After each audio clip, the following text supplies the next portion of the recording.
नमस्कार, मैं किरण Rajasthali law institute के यूट्यूब चैनल पर आप सभी का हार्दिक अभिनंदन करती हूँ।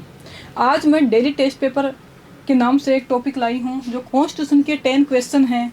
तो देखते हैं आपके कितने क्वेश्चन सही हो पाते हैं। इस क्वेश्चन पे आने से पहले मैं एक बात कहना चाहूँगी कि प्री में बच्चे पास ही नहीं हो पाते। इसके पीछे क्या रीज़न है? इसलिए है कि जो भी एक्ट के आप स्टडी कर रहे हो उसकी हेडिंग एटलीस्ट आपकी टिप्स पे होनी चाहिए। उससे मोस्टली क्वेश्चन क्या हो जाते हैं, आपके करेक्ट हो जाते हैं। लेकिन बच्चे स्टूडेंट्स क्या करते हैं, उसे रिवाइज नहीं कर पाते। अपने सिलेबस को अनगिनत बार रिवीजन करिए।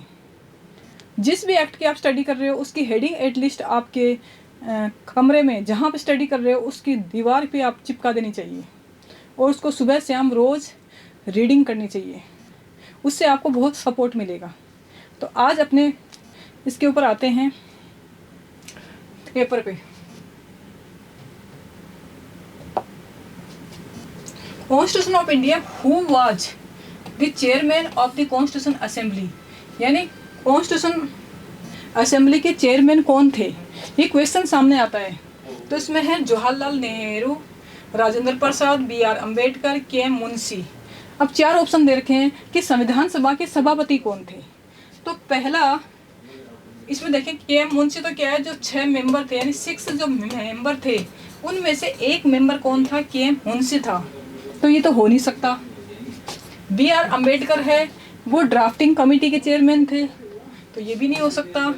जवाहरलाल नेहरू है, ये कॉन्स्टिट्यूशन का जो ऑब्जेक्ट है उसको उस असेंबली में पेश किया था। फिर राजेंद्र प्रसाद जो है, ये इससे 2 बातें निकल के आती है, परमानेंट थे या टेम्परेरी थे। तो जो टेम्परेरी थे वो थे सचिदानंद सिन्हा। तो आप कॉपी में लिख सकते हो सचिदानंद सिन्हा। अब ये जो है 9 दिसंबर 1946 को टेम्परेरी चेयरमैन बनाया गया था। लेकिन राजेंद्र प्रसाद है, ये क्या रहे थे, परमानेंट रहे थे। यानी राजेंद्र प्रसाद है, ये 11 दिसंबर यानी 11 दिसंबर 1946 को परमानेंट चेयरमैन बने थे। ठीक है, तो इसका जो एग्जैक्ट आंसर है क्या आएगा, B आएगा। फिर आगे चलते हैं, second question. Constitution of India, untouchability is abolished and its practice is punishable according to law. यानी untouchability is abolished, यानी ऐसा कौन सा आर्टिकल है जिसे पनिशेबल बता रखा है उस आर्टिकल को। यानी आर्टिकल ऐसा है एक 17 में बता दिया कि उससे कौन सा एक्ट अपने लेके आए थे, वो था SC और ST एक्ट। ये एक्ट बहुत इंपॉर्टेंट है। पहले हमारे RJS के सिलेबस में था, अब ये सिलेबस में है नहीं, लेकिन ADJ के सिलेबस में ये एक्ट है। ठीक है, तो ये आर्टिकल 17 से इसको दिया गया था। तो आर्टिकल 50A है, ये तो आएगा नहीं क्योंकि 4 क्लोज है नहीं, एक ही लाइन का दे रखा है कि सेपरेशन ऑफ जुडिशियली फ्रॉम किससे, एग्जीक्यूटिव से, कार्यपालिका से न्यायपालिका का पृथक्करण, ये भी नहीं होगा। आर्टिकल 15 जो दे रखा है वो बताते हैं prohibition of discrimination on grounds religion, race, caste, sex and place of birth के बारे में, कि डिस्क्रिमिनेट नहीं करेगा कोई भी स्टेट इन ग्राउंड्स के आधार पर। लेकिन आर्टिकल 15 क्लोज 3 में बता दिया कि वीमन एंड चिल्ड्रन के लिए डिस्क्रिमिनेट कर सकता है स्टेट गवर्नमेंट, कोई उसके ऊपर वो नहीं है, रेस्ट्रिक्शन नहीं है। ठीक है, और 23 आ गया राइट अगेंस्ट एक्सप्लॉयटेशन के बारे में, ह्यूमन ट्रैफिक के बारे में। ठीक है, तो ये भी नहीं होगा। तो एग्जैक्ट जो इसका आंसर है वो क्या रहेगा, C रहेगा। यानी अनुच्छेद के अनुसार अस्पृश्यता का अंत किया गया है और अस्पृश्यता का आचरण विधि के अनुसार दंडनीय है, तो वो आएगा आर्टिकल 17। ठीक है, नेक्स्ट क्वेश्चन पे आते हैं। थर्ड क्वेश्चन क्या बोल रहा है इसका, कि reservation for the promotion of scheduled caste and scheduled tribes are valid as it is provide in, कौन से अमेंडमेंट में SC/ST की रिजर्वेशन से रिलेटेड ये बातें आई थी? तो इसमें है जो मंडल कमीशन था, कौन सा मंडल कमीशन जो था, उसमें जो आर्टिकल जो है 16 का 4A, उसके अंदर 77 अमेंडमेंट से ये वैलिड माना गया था। इसके अलावा 81st अमेंडमेंट है, ये आर्टिकल 16 का 4B के अंदर बता रखा है। आर्टिकल 85 ये 16 का क्लोज 4A के अंदर सीनियरिटी के बारे में बता रखा है। तो आपको सारे जो जितने भी अमेंडमेंट है वो पता होने चाहिए। और 87 अमेंडमेंट है, ये आर्टिकल 82 के अंदर बता रखा है कि कुछ प्रोविजंस है उनमें अमेंडमेंट किया गया था। ठीक है, तो अनुसूचित जाति और जनजाति के लिए प्रोन्नति में आरक्षण वैध है, ये प्रावधान दिया गया था। तो ये कौन से आंसर आएगा? A 77 amendment. ठीक है, नेक्स्ट क्वेश्चन पे आते हैं। Question number 4, the enforcement of which of the following fundamental rights can not be stopped during the proclamation of emergency under article 352। यानी प्रोक्लेमेशन ऑफ इमरजेंसी जो आर्टिकल 352 है, इसको यदि आप करते हो, डिक्लेयर करते हो, तो कौन से दो फंडामेंटल राइट्स है जो स्टॉप नहीं होंगे, मतलब आप इनको रोक नहीं सकते। तो उससे पहले अपने देखते हैं कि 3 आर्टिकल हैं, कौन कौन से? 352, 356 और 360। 3 आर्टिकल है, तो तीनों आर्टिकल आपके टिप्स पे होने चाहिए, जिसमें से अभी जो इंडिया की जो कंडीशन है इकोनॉमी के बारे में, तो 360 के बारे में बात कि भाई सैलरी कम की जाए, कटौती की जाए, इस टाइप की बातें उठी थी। तो इस बार इस आर्टिकल पे आने की पूरी संभावना है ऑब्जेक्टिव। तो आप अच्छे से इसको स्टडी कर लीजिएगा। मेंस में इन तीनों में से एक आर्टिकल पक्का आने की संभावना है। ठीक है, अब देखते हैं कौन कौन से प्रोविज़न है जो इसमें वो स्टॉप नहीं होंगे। तो आर्टिकल 14 और 15 जो है इक्वलिटी बिफोर लॉ, यानी इक्वलिटी के बारे में बात करता है कि लॉ के सामने हर चीज़ क्या है, इक्वल है। और आर्टिकल 15 दे रखा है prohibition of discrimination on grounds. कौन कौन से ग्राउंड्स है? Religion, race, caste, sex and place of birth. कि स्टेट जो है वो डिस्क्रिमिनेट नहीं करेगा, लेकिन इसका भी एक एक्सेप्शन है। आर्टिकल 15 के क्लोज 3 में क्या बातें दे रखी है कि वीमेन एंड चिल्ड्रन के लिए भी स्टेट गवर्नमेंट क्या कर सकती है, डिस्क्रिमिनेट कर सकती है, उनके लिए लॉ बना सकती है, जैसे domestic violence act, juvenile act, POCSO act, ऐसे। तो ये तो होगा नहीं। आर्टिकल 21 और 22, इसमें से आर्टिकल 21 आ सकता है लेकिन 22 नहीं आ सकता, क्योंकि protection against arrest and detention के बारे में दे रखा है, तो ये नहीं होगा। 21 बता रखा है protection of life and personal liberty के बारे में, तो ये आएगा लेकिन अकेला। अब इन दोनों में से एक, या तो दोनों ऑप्शन होने चाहिए, दोनों नहीं होने चाहिए। फिर आर्टिकल 19 और 20, इसमें बता दें कि 19 में फ्रीडम ऑफ स्पीच के बारे में कुछ सर्टेन राइट्स बता रखे हैं, तो ये भी नहीं आएगा।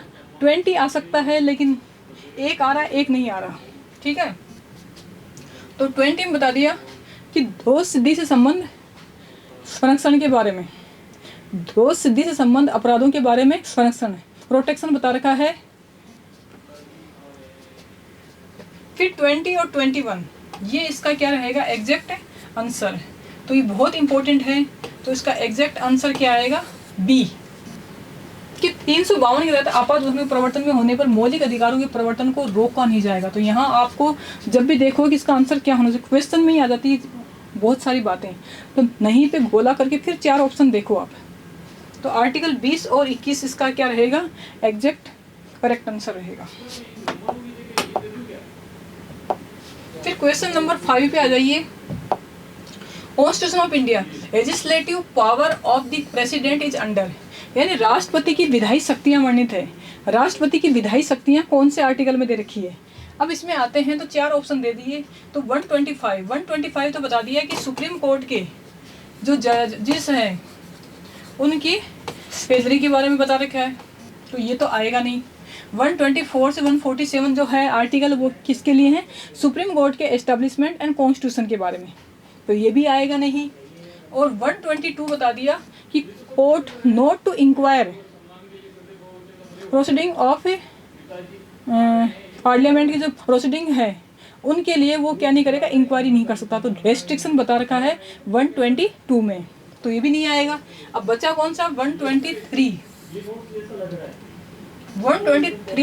ये प्रेसिडेंट की पावर दे रखी है लेजिस्लेटिव, ऐसे सर्कमस्टेंसेस हो जाए तो वो क्या कर सकती है? ऑर्डिनेंस निकाल के लॉ वगैरह को बना सकती है। लेकिन ये गवर्नर के लिए कौन सा आर्टिकल आएगा? ये कई बार पूछ लेते हैं। ये तो प्रेसिडेंट के लिए हो गया, गवर्नर के लिए आएगा 213, यानी ये तो हो गया 123, तो 2 को बाहर निकाल दो तो 123 किसके लिए है? गवर्नर के लिए। तो याद रखना, नेक्स्ट टाइम कभी भी कोई दिमाग में रहे तो सुनी हुई बातें कई बार सुनना, देखना, लिखना, यही चीज़ें स्टूडेंट्स के काम आती है। स्टूडेंट्स भी 3 टाइप के होते हैं वैसे, सुनने से होता है, किसी को लिखने से होता है और किसी को देखने से होता है। तो इसका जो एग्जैक्ट आंसर है क्या आएगा? बी। ठीक है, अगला क्वेश्चन आए 6। Who shall decide whether a bill is money or not? कोई विधेयक धन विधेयक है या नहीं, है निश्चित करेगा कौन? President, vice president, speaker of the house of the people, none of these. तो मनी बिल के बारे में बात आती है तो क्या होना चाहिए? आर्टिकल याद होगा 100 कौन सा? 10। कौन सा? 110। 110 में दे रखा है कि मनी बिल क्या क्या होता है। उसके थर्ड क्लोज में बता रखा है कि कौन डिसाइड करेगा इस चीज़ इसके बारे में, तो वो है speaker of the house of the people, यानी लोकसभा का अध्यक्ष। तो बहुत इंपॉर्टेंट आर्टिकल है, आपको याद रहना चाहिए, कभी भी इसके बारे में पूछा जा सकता है एग्जाम में। ठीक है, प्रेसिडेंट होगा नहीं, वाइस प्रेसिडेंट इसमें होगा नहीं।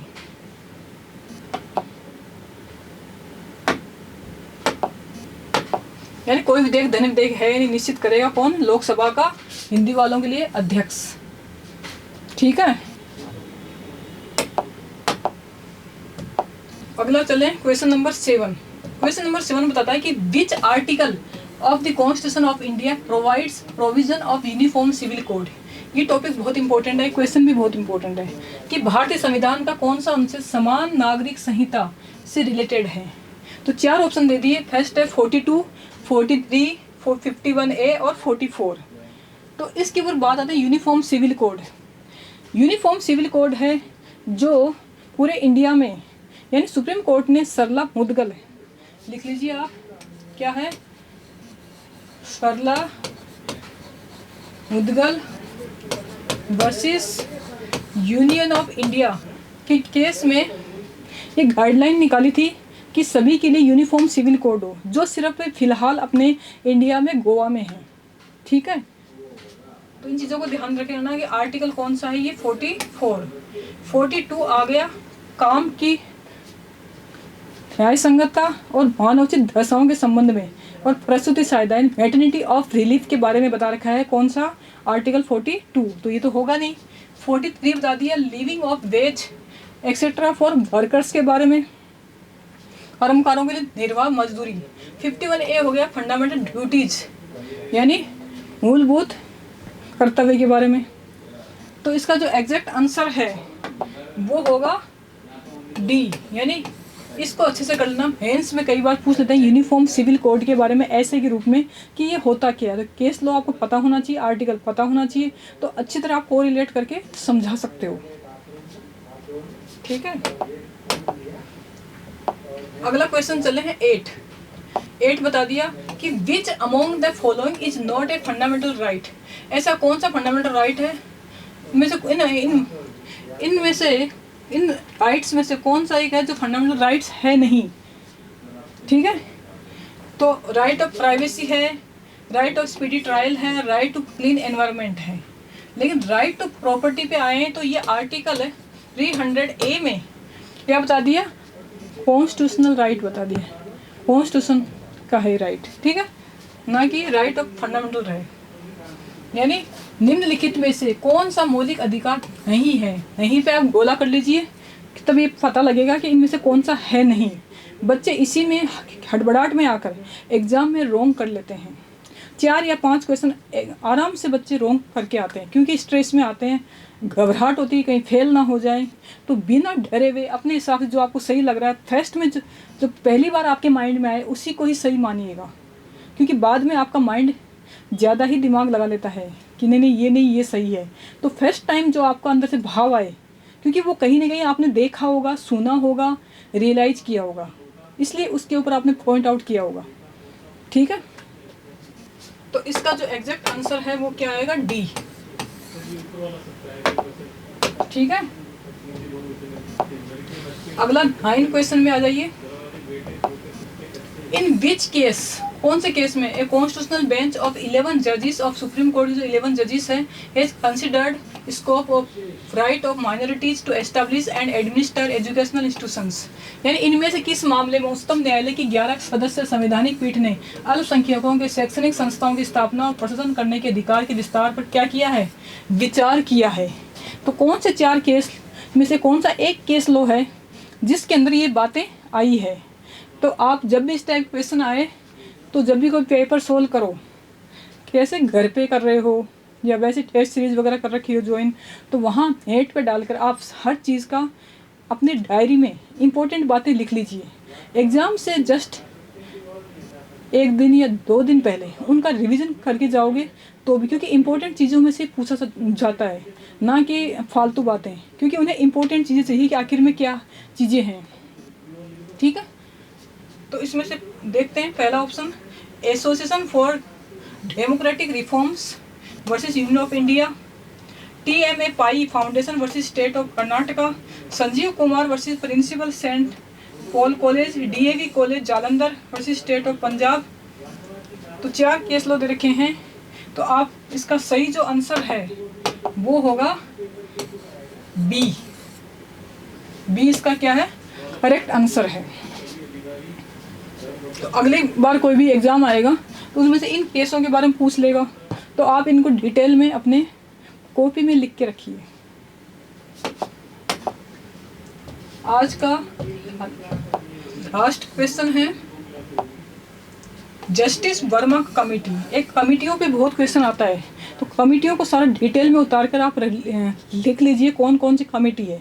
तो वर्मा जो कमेटी है वो स्पेशली 2013 जो हुआ था रेप एंड वीमेन के अगेंस्ट जो लॉ है उनको स्टैंड करने के लिए और कठोर बनाने के लिए गाइडलाइन निकाली थी कि भाई लॉ में जो प्रोविज़न है वो तो ठीक है, लेकिन उनका एग्जीक्यूशन ढंग से नहीं हो पा रहा, उसी का अभाव या लेक है। तो अमेंडमेंट ऑफ क्रिमिनल लॉ यानी 2013 किसके लिए है, रेप एंड वुमेन के अगेंस्ट प्रोविज़न को क्या करने के लिए, स्टैंड करने के लिए, कठोर बनाने के लिए गाइडलाइन निकाली थी। और एनफोर्समेंट ऑफ फंडामेंटल ड्यूटीज है स्वर्ण सिंह कमिटी के बारे में दे रखा है। Duty to vote in election आ गया, इलेक्शन के बारे में। और NJSE ये 99 थे अमेंडमेंट जो आया था, तो आर्टिकल 124A के अंदर बता रखा है जो उससे रिलेटेड है। तो एग्जैक्ट जो आंसर क्या है उससे पहले कि न्यायमूर्ति वर्मा कमेटी की रिपोर्ट संबंधित है किससे, मूल कर्तव्य के प्रभावीकरण से, चुनाव में वोट डालने के कर्तव्यों से, दंड विधि संशोधन से, राष्ट्रीय न्यायिक आयोग से। तो एग्जैक्ट जो इसका आंसर है वो क्या आएगा, C आएगा, ठीक है। अब आप खुद ही चेक कर लीजिए कि आप कितने क्वेश्चन सही है। 10 में से 10 सही है तो बहुत अच्छी स्टडी हो रही है, 10 में से 9 हो रहा है तो ठीक है, लेकिन कोशिश करिए कि अपने सिलेबस को अनगिनत बार रिवीजन करिए, रिवीजन बहुत इंपॉर्टेंट है। जैसे अपने किसी को कोई बात कहते हैं और अपने दिल में यदि चुभ जाए वो चीज़ कांटे की तरह, उसकी अपने लाइफ टाइम तक उस बात को भूलते नहीं है। ऐसे ही सिलेबस को इतना अच्छे से रिवीजन करिए कि अपने को इंटरव्यू तक आधी रात में भी कोई पूछे तो भूले नहीं, क्योंकि पढ़ाई आपका सपोर्ट करेगी। कोई साथ दे ना दे, पढ़ाई बहुत सपोर्ट देती है।